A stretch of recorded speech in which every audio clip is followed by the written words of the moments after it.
Good day. Welcome into First Take exclusively on YouTube. I'm here with Stephen A. Smith. Hey, Steve. Hola. And Shannon Sharpe. Hey, Shan.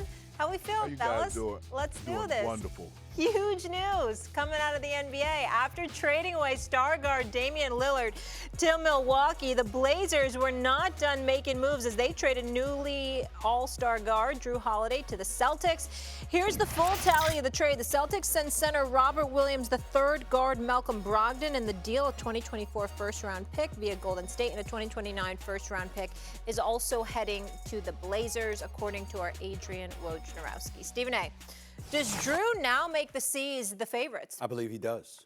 I believe that he is an elite point guard in this game in terms of running a team, in terms of leadership, in terms of his defensive prowess. Not only on that, catch and shoot threes, he's pretty damn good at that as well. So he's formidable in a lot of respects. But you're talking about him being, at best, a third scoring option for the Boston Celtics behind Jason Tatum and Jaylen Brown. When you take that into consideration, and that's pushing it because it could be Kristaps Porzingis, who's a 7'3" dude who can shoot, not to mention can block shots. They are a little bit thinner on the front line without Robert Williams III. I'm not happy about that, but they probably were anxious to ship him off because he's injured all the time. But in the end, when you look at this squad, Drew Holiday with Derek Wright, the size that they have, etc., I can't say enough about what I'm seeing from the Boston Celtics. And I got to tell you right now, even with Damian Lillard and Giannis Antetokounmpo in Milwaukee, I still think the Boston Celtics are the favorites right now based on their roster to come out of the Eastern Conference, Shannon. Can't say that I disagree with you, but I'm going to disagree with you. First of all, I'm going to say I like the package that the Portland Trail Blazers got for the Dame Lillard because they got DeAndre Ayton, they got Robert Williams, they got Brogdon, they got a lot of first-round picks and pick swaps. So I think overall, Stephen A., they did an unbelievable job of parlaying Damian Lillard into a very good draft haul for them.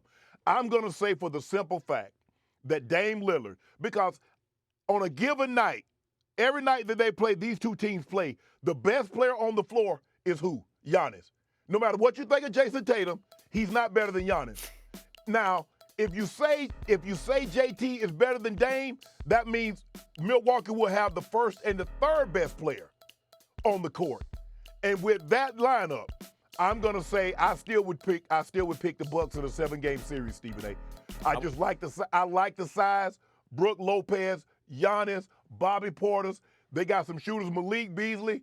Maybe he can play better outside of LA because he shot the lights out of the ball in Utah, and when he came over to the Lakers with LeBron James in the building on the court, he couldn't throw it in the ocean from the middle of the ocean. So hopefully he has better luck shooting the basketball with Giannis and Dame than he did in LA. But I'm still going to go with the Bucks because I believe this is what Dame wanted. He wanted an opportunity to compete for a title. He won't get a better chance than this. Listen, I'm not sleeping on the Bucks because I know Dame and who he's that dude. And now if you're Giannis, you got somebody that can close for you. I get all of that. But I'm thinking about Jaylen Brown. He just got over $300 million. He's got something to prove, particularly after his performance in Game 7. We know that Jason Tatum is a star. So you got that going on. Kristaps Porzingis, he's a 7'3" guy that helps you with your shot blocking, even though I would have liked it much better had he remained there with Robert Williams and Al Horford. But that's not the case. So I get all of that. But I'm just saying Tatum with Brown, with Drew Holiday. The combination of those three, to me, has a slight edge over Giannis and Dame because you got to remember, Giannis, perimeter shooting is still an issue for him. He can be dominant numbers-wise, but when it gets tight, he's going to have to hit a jump shot here or there, and I think that's going to be Excuse me. I know we just showed this on the actual show on TV, but is Jimmy Butler the biggest loser in all of this in Miami? Yeah. Unfortunately, yes, because not only did his team not get stronger, the other team, Milwaukee, got stronger, and they allowed them to strengthen the Celtics. So now they potentially went from maybe first, if they got Dame, to second if Dame going to Milwaukee and Holiday stays in Portland. But they ship Holiday to Boston. So now, at best case scenario, they're the third seed. Seems like James Harden didn't show up to media day today. He's unhappy, wants to be traded. We'll see where he goes. Could James Harden be a potential fit in Miami, Stephen A.? That's something you would know better than I. Yep. All right, we're going to keep it going here now. But, yeah, emo Jimmy, it's rough for him. It's a definite loss. Miami didn't, listen, I'm shocked Miami didn't get it done. usually they can. Yeah, I want to get to the fight. So, a huge fight this past weekend as Canelo Alvarez defended his undisputed super middleweight titles against Jermell Charlo. Canelo landed nearly twice as many punches and landed 40% of his power punches to Charlo's 27%. After the fight, Charlo was gracious in defeat, but had his eyes set on what's next. I just felt like I wasn't me in there. I don't make excuses for myself, so it is what it is. Take my punches and roll with it. This boxing, you know. Hey, sometimes you win some, you lose some. It is what it is. I'm down to fight whoever, you know. Hey, I want to fight Terrence Crawford. With that, I can fight Terrence Crawford at my weight division. Yeah. All right. Yeah, I know he's somewhere around his joint. He's over here. Yeah. I'll fight Terrence Crawford. Yeah, let him fight Earl Spence or whatever they got going on. Get that out the way. I'm waiting. I'm about to get back right in training. Tell him don't worry about it. Well, after the fight, Crawford shut down any hopes for that fight, hopping on social media and saying this, quote, "Okay, y'all, I'm over Jermell Charlo. He's no longer on my hit list." He went out there, laid down, and let Canelo spank him like he was his daddy with no type of resistance. And then followed that with, "Congratulations, Canelo. You made the so-called Lion Club look like a baby cub." Wow. First of all, a couple of things. Brilliant response on Terrence Crawford's part, because all that's going to do is hype the eventual matchup even more. Anybody who knows boxing will say this. Let me, and Shannon, let me look at you when I say this. Okay. Charlo was completely overmatched. I was actually proud of him surviving because I thought he fought a brilliant defensive fight. People would get mad at him like, you know, lion, a cub, and but you see that neck on Canelo Alvarez? You see Canelo Alvarez with those power shots. You see how Canelo Alvarez keeps coming. It's not your weight class. That is the smaller Charlo. The bigger Charlo, his twin brother, is the natural super middleweight champion at 168. This Charlo moved up not one, but two weight classes to go up against Canelo. It's not like he was fighting Canelo at 154, and that's the natural weight Canelo fights at. Canelo now fights at light heavyweight or super middleweight. And so for me, he went in there, he hit him, and Canelo was walking right through him, stalking him. You never seen Canelo do this. Stalking him from the second round on. Stalking him.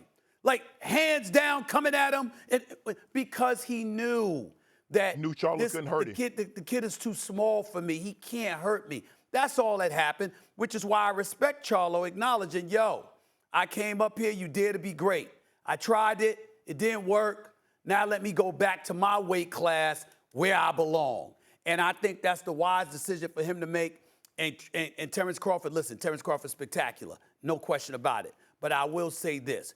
It would be a great fight, as far as I'm concerned, for Crawford to be going up against Charlo because that's their natural weight. Well, remember, that's the fight, Stephen A., I wanted to see. I wanted to see Bud Crawford against this Charlo because I thought Charlo was moving up too many classes. Here's the thing. If you want to take a belt against a guy that's a natural fighter at that class, you got to take chances. And Charlo was unwilling to take chances because because you got to beat the champ. In order to beat him, you got to put yourself in harm's way. And once he felt Canelo's power, he was unwilling to really put himself in harm's way to throw the kind of power shots that could hurt Canelo or get Canelo to respect him. And see, that's why you have to give guys, when you see guys move up from 160, 168 to go Roy Jones, trying to go get the light heavyweight title and then go get the heavyweight title from Ruiz. You got to put yourself in harm's way, Stephen A. You can't be a defensive fighter and then hope to take a title from a champion at a higher weight class. And because Charlo was unwilling to put himself in harm's way, the fight, a lot of people upset because they're like, bro, you're not really doing anything. You're not trying to put yourself in harm's way to try to make Canelo feel your presence. But I agree with you, Stephen A. The fight that I would like to see, and that would get me to go back out to Vegas and watch it, would be Charlo against Bud Crawford. Because I think Bud at 154, I think he's done at the 147s. Yeah. I don't want to see Spence and Bud fight again. Neither do I. Because I believe Bud will do the exact same thing at 54. I think it'd be worse. He did to him at 47. I think it'd be worse. I think that Errol Spence took entirely too much punishment.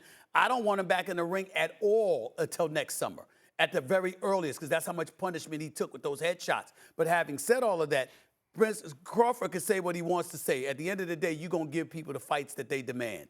And they'll demand you and Charlo, because Charlo, we all know he moved up 2 weight classes. He was entirely too small for Canelo, and it showed. I saw him try to throw a couple of power shots, and I saw Canelo walk right through them and stalk him. It didn't faze him, and he knew it, and he said, okay, let me do what I got to do to survive because I can't hurt the guy. That's what happened. Yeah. I know we're having fun, but it's time to go on YouTube. Shannon, we miss you out here. Miss Not you the guys. same. All right, thanks for watching. Be sure to watch First Take Monday through Friday, 10 a.m. on ESPN. Be sure to check out more exclusive First Take debates right here on YouTube. Goodbye.